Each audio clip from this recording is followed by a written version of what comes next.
Let's be order. Okay. First on the agenda, pledge of allegiance.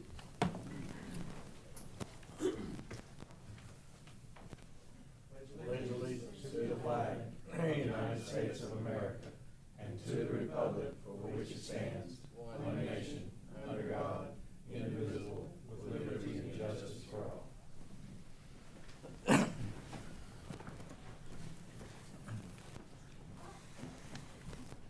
Okay, I need a motion to approve the agenda with the addition of the following items. Resolution 263, 2025, 264, 265, 266, and 267. I make a motion that we approve the agenda with the addition of those resolutions. I was looking at the emails if I had them numbered, but those resolutions you just said. Any discussion? All in favor? Aye. Opposed? Carried. Okay, good. Now we to approve the agenda with that, right? So we approve it. Yes, sir. We do. So department reports. Everybody's got them in the thing there. Anybody want to add anything extra or got a question? Is there any, looking at the police report, it looks like we had a couple conditional offers out and maybe 2 more prospects. Are we looking to fill any of those 5 positions? Hey, Greg, would you come up to the mic?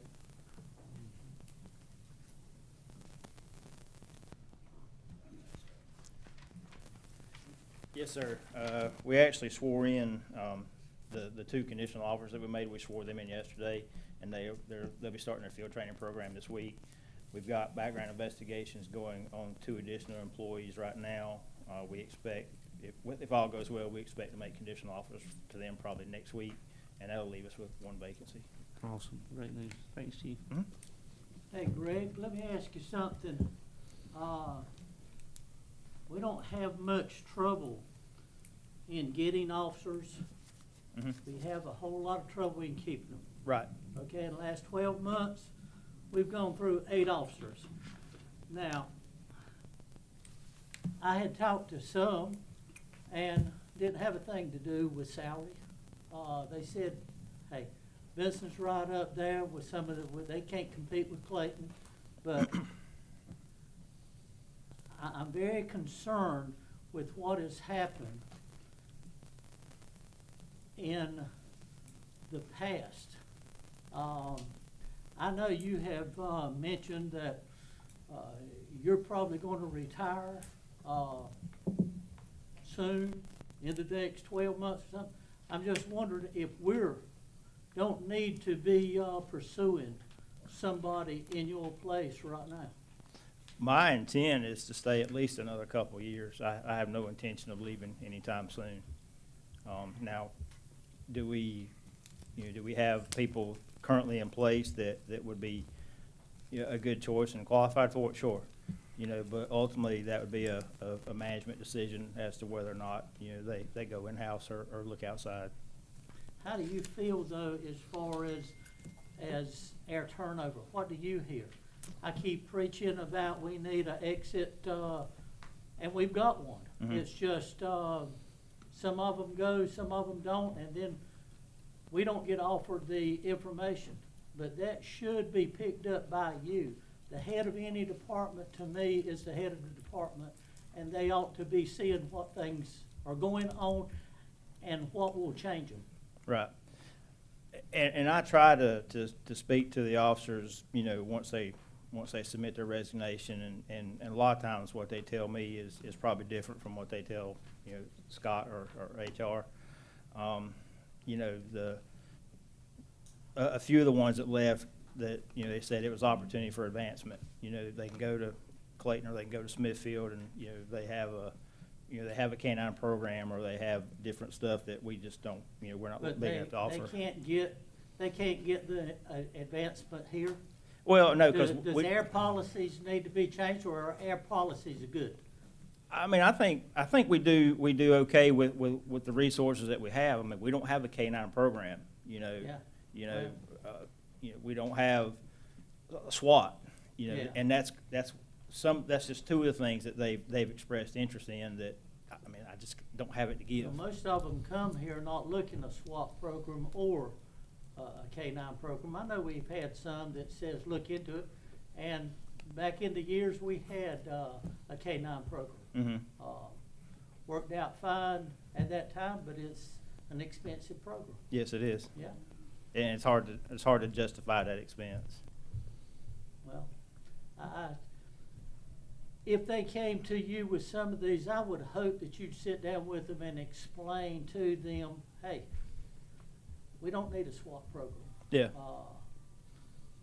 And something else that I had asked about earlier was, we're doing body cameras. Mhm. We've approved body cameras. Yes, sir. And we're looking for funds as to do it.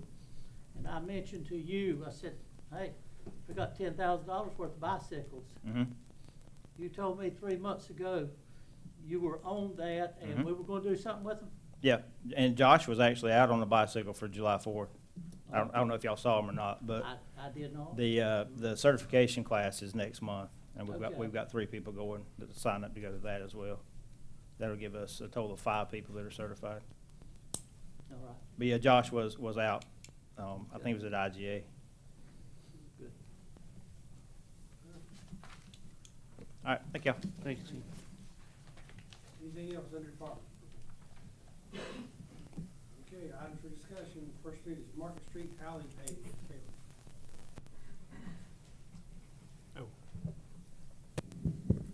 Thank you. Good evening, everyone. As we know, we've discussed the Market Street alley for quite some time, getting it ready, getting the water lines in, getting the businesses there finished so that we're not repaving.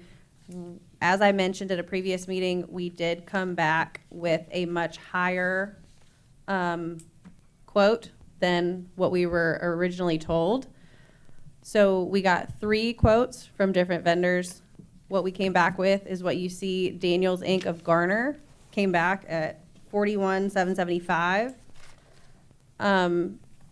That was the lowest and the most cost effective. The other bids were astronomically more for the same square footage and the same amount of work. Additionally, instead of just paving the asphalt and leaving the disjointed sidewalk on the Market Street side, we are having Denning Contracting is also in this bid to come in and do not only the sidewalk and apron, not only the sidewalk, but do the apron to bring it into the alley as well. So again, that project total is $53,181.19. Are there any questions? Because we do have. How are we gonna pay for it? There is Okay. funding in the budget. Yeah. Yeah. I think that It's might, funded that in the might, budget, and I hate to put anybody off, but I've asked and asked, and I know you're working on it, show me the figures. I mean, I don't need a bunch of numbers and said this is earmarked for this and this is earmarked for this. I need to know how we're gonna pay for it, and if that is what we need right now to spend our money on. right. So I think an option would be tabling this until we have further discussion throughout the rest of the meeting, if that is the purview of the board. I think we need to. I make a motion, we table that. And we're tabling it until when? That is up to y'all. If you guys want to rediscuss at the end of the meeting after we have some more discussions, and if you want to bring it up at the next work session, whatever you guys would like to do. Let's see where we are at the next work session, next month. So there's a motion on the floor to table till the next work session. All in favor? Aye. Opposed? Okay, carried. Resolution 262-2025, proposing House Bill 765, another bill that impact local governments and ability to regulate their land use surrounding land. Tanner? Hello. This is a resolution that I worked up. The House Bill 765, as the title kind of implies here, it impacts our ability as local government to set rules and regulations ourselves and how we see fit to develop land, subdivisions, commercial uses, and those sorts of things. So this resolution that I crafted there is basically saying that we as a town oppose that. you know, the state deciding what we can and cannot regulate as a local municipality.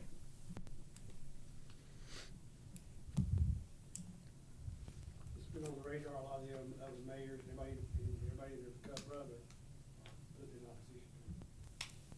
How do you feel like it's going? You got any idea? I'm keeping my fingers crossed and knocking on wood that it does not, you know, become reality, but it may, and then, you know, we'll just have to work with what we have. Basically, it says that we can't regulate outside of the provisions of 160D, which was passed 5 or 6 years ago, and it really, really limits and gives, you know, developers more or less free reign of, you know, how to develop properties in local towns. I do know that the league is aware of this document, and they're working on it as well to try and not get it to be as all-encompassing as it is.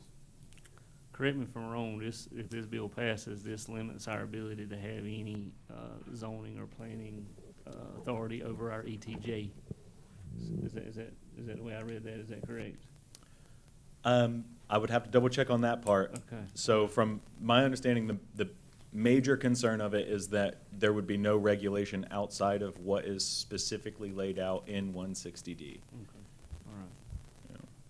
So, And it also talks to, currently, you know, if we offer water, sewer to a location, they can annex in. It lays out very specifically based on whether a municipality, a county, whichever service provider can offer what at each location dictates who gets that service. There is no longer any gray area for the county to say, hey, you guys take this large water user because it's close to y'all and you guys can bring them in. It is wholeheartedly based on the qualifications in the bill. Another example I can give you is that it would eliminate our ability to regulate minimum lot size in residential subdivisions and instead only be able to regulate it as density per acre. So. I know that Clayton drafted this, the mayor of Clayton, they worked on this and they passed us a similar resolution as well as the league, like Mr. Steve was saying. It's, the way I read it is pretty much it takes our ability to be involved in the ETJ as much, and which in my opinion is where we're gonna have to grow if we grow, and I'd like to keep that control here.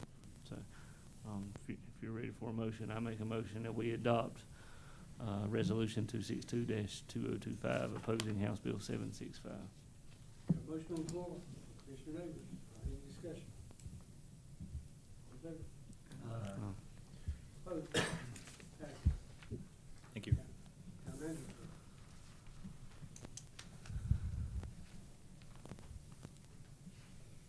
Mr. Mayor, we're down to a town manager's report.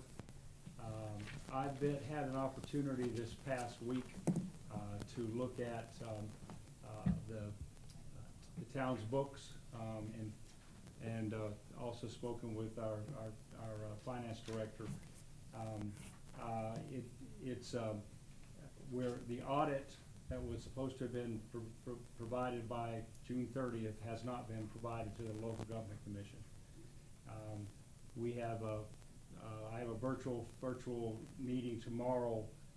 The auditor, myself, Angie, and Kayla will be talking with him about what's needed to finish the audit.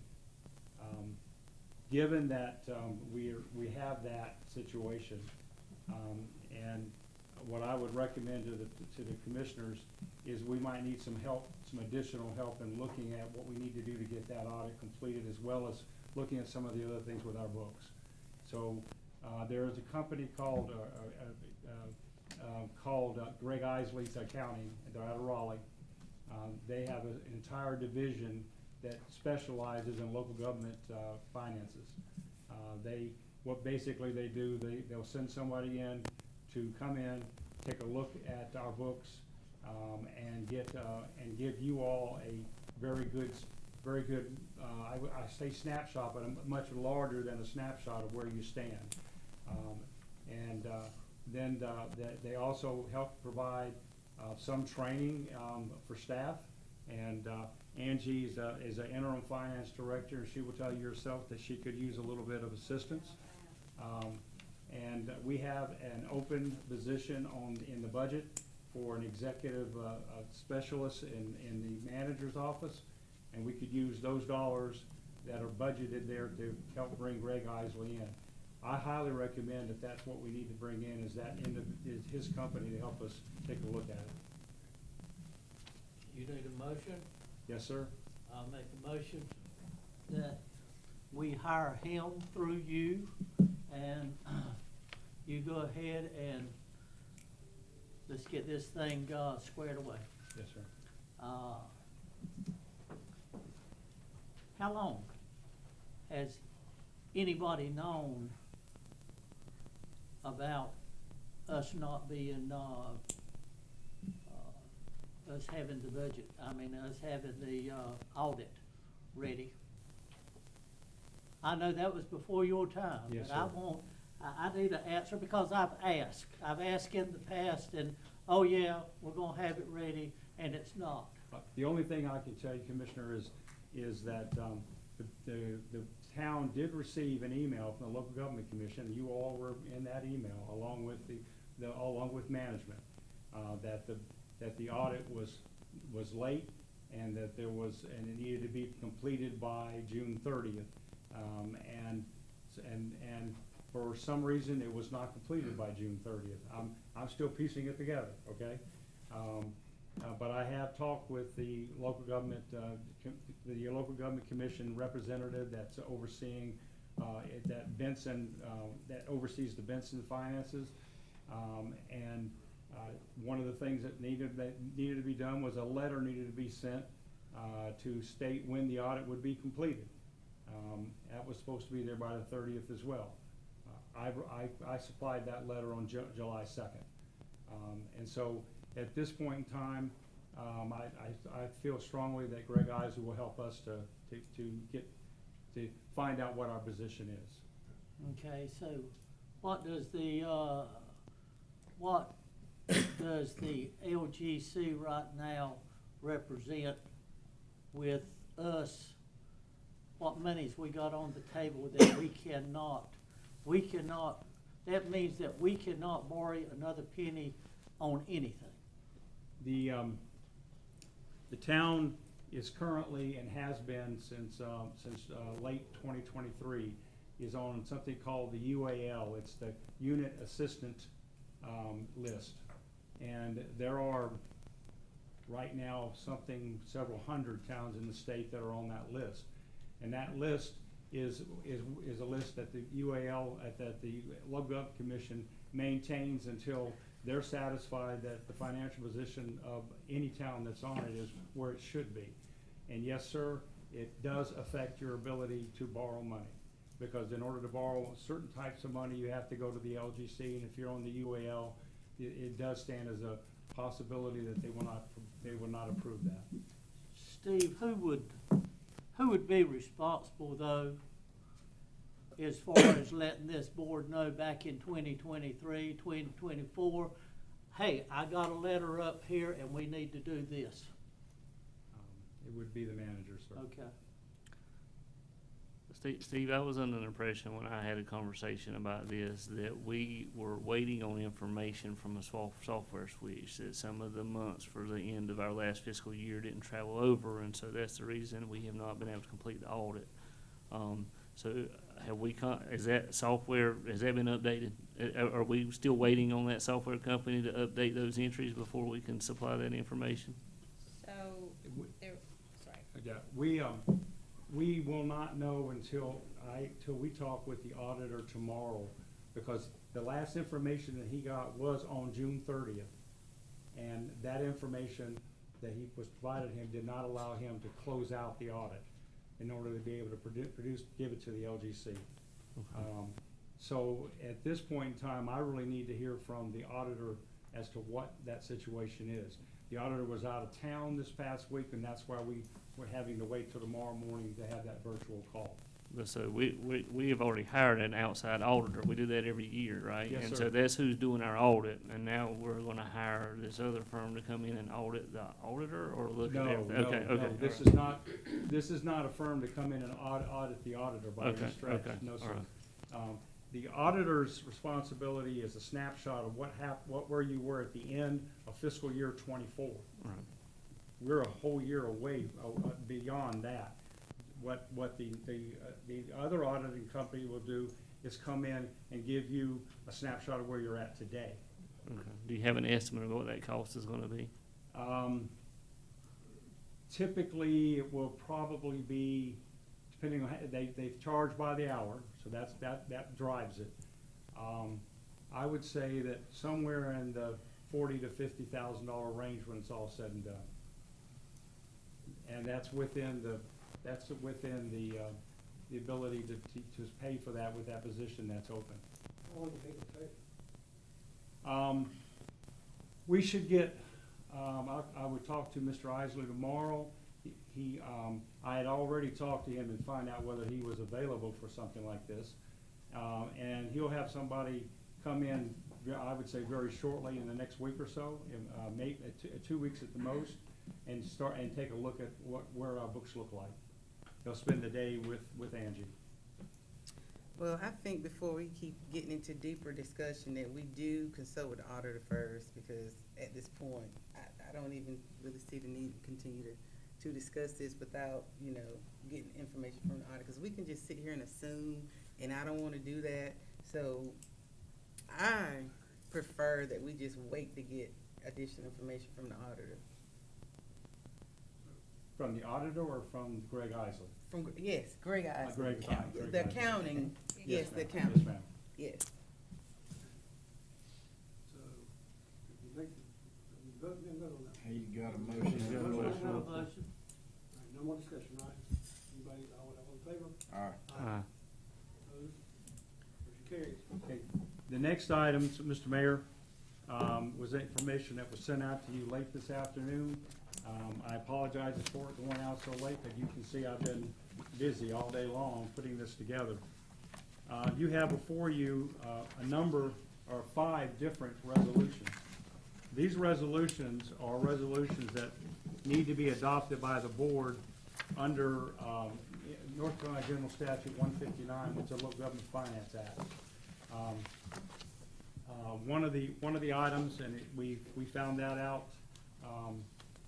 We were contacted by the LGC just yesterday that you need to have a resolution that appoints a finance officer for the town. Now, we do have a finance director, but the statute says you gotta designate somebody to be the town's finance officer. In this case, the resolution that you have in here would be the resolution on that one is the 265-2025. That resolution would appoint Angie Thornton as our finance officer. In addition to that, it would also appoint Lisa Ettman, who is our accounting specialist, as the deputy finance officer, both of which are in state statute, so that individual would be available for signing purchase orders and signing checks whenever the finance director is not available. This resolution is not a resolution, honestly, that you can decide whether you want to do or not. It's state statute, and the Local Government Commission, by the way, and you know, sent it to you, are looking for this tomorrow. I make a motion that Angie Thornton is approved for the resolution 266-2025. Is that right? Yeah, you gotta approve all the resolutions. All the resolutions at one time or one at a time? That's Yeah, that's up to you if you wanna take them each in Okay. succession, or if you wanna have the manager present them and then do them all at one time. Let's do that. Yeah. okay. Yeah. All right. The next one then, if you'll look at the one that deals with check signatures, that's resolution 266-2025. The town does have individuals at the moment that have been assigned to sign checks, but under state statute, you have to have a resolution that actually designates those individuals. This resolution designates the finance officer and the mayor, which are already already there. And then it would follow up with Lisa Edmond, who's a deputy finance officer, and then the Mayor Pro Tem Cassandra Stack would be the other signatories, because every check has got to have 2 signatures on it. So these were the 4 that I would recommend to the board. Okay.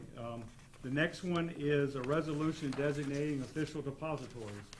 State statute 15930, 15931, and 15925 require that the town have official depositories. In other words, you've got to name the bank and or any other depositories in which you put your dollars. From what I've been talking with the finance director, we could not find such a document. And so what we would have here, and this is an accurate document as of today. The town would designate the United Community Bank, which is where your main account is. You have another account in the Truist Bank that it deals with annexation. It's an old account that I would like for Greg Isley and Angie and myself to take a look at as to whether we even need to continue to have that. And then lastly, this is one that the town has used in the past, and that is North Carolina Capital Management Trust. That is a mutual fund that is approved by the state of North Carolina and is used extensively by other municipalities and county government in order to invest idle funds that you have. And those funds would, the current interest rate for the North Carolina Capital Mutual Management Trust is somewhere north of 5% at the moment. Yeah, which is an incredible investment. It's also one that, like I said, is used throughout North Carolina. Every town I've ever been in North Carolina managed, that was one of the major trust funds that we used. So those are the 3 depositories I would recommend that the board approve in this particular resolution. The next one is authorizing the use of facsimile signatures. Again, there's not a resolution that we found on that actually designates that you can use the facsimile signatures. We are doing so, but we need to have it in a resolution form. And that the statute is North Carolina Statute 159.28.1. And it just basically says, as you can read, that you are authorized to do this as long as you have a resolution saying so. The facsimile is where you just, the mayor's name and the names of the ones that are on that other resolution, it would just sign the name for it without having to go through and sign every check, which, by the way, would be quite onerous. And that's used extensively throughout the state as well. The last one is to authorize the interim finance director to do basically you have various accounts, say with United Bank, that might deal with infrastructure, that might deal with other general operations of the town. And this allows for your finance officer, which you will be once you adopt it, to be able to open, change, terminate, or otherwise modify what's in the bank. And that is actually required to be able to provide to the bank so they're sure the individual making those changes is allowed to do so. So those five resolutions are ones that statutorily the board should be adopting. I make a motion that we approve as read. And this has to be updated, like if one of the people were to leave that's authorized, It would have to be updated, yes. Okay. Now, the one that designates, the signature says mayor and finance director. Mm-hmm. So as long as the mayor, but the other two are better to be done by name because they can change. So, yes, ma'am, you'd have to keep it updated. If your depositories, you want to change your depositories, you'd have to update your resolution as well. Okay, there's a motion on the floor. Any more discussion? Most of this has never been done. We don't have the paperwork on it. No, sir. Thank you. All in favor? Aye. Opposed? Motion carries as well. Okay, great. Anything else? That's all I had tonight. Very good, okay. Go around the room, we don't do that this week, we do that other. Go around the room, everybody, got anything to say, got anything to? Typically do that other meeting, I think. Anything else? All right. Steve, I would just like to say I appreciate, you've probably done more in 6 days than I've seen done in the last 6 months. I'm glad you're bringing this to the table, for us to make some tough decisions and get this thing going right. There's still a lot of questions. I've asked you, I've asked staff, I've never got any response on the questions that I've asked. I want to see a bank account, and I want to see how much or how far behind we are with our billing. This is something that came about in 2023, and it seems like every time I bring it up, it's shoved under the table.